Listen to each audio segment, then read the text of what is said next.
இவள் கண்ணுக்குள்ளே உள்ளதென்ன என்ன சக்தியோ, இவள் பக்கமாக என்னை இழுக்கும் காந்த சக்தியோ.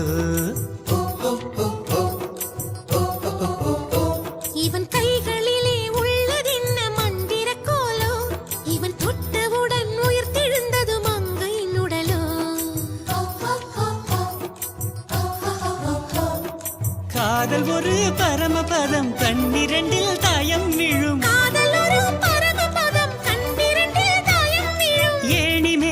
ஏறும்போது காதல் பாம்பு தீண்டினாள், விழாமலே இருக்க முடியுமா?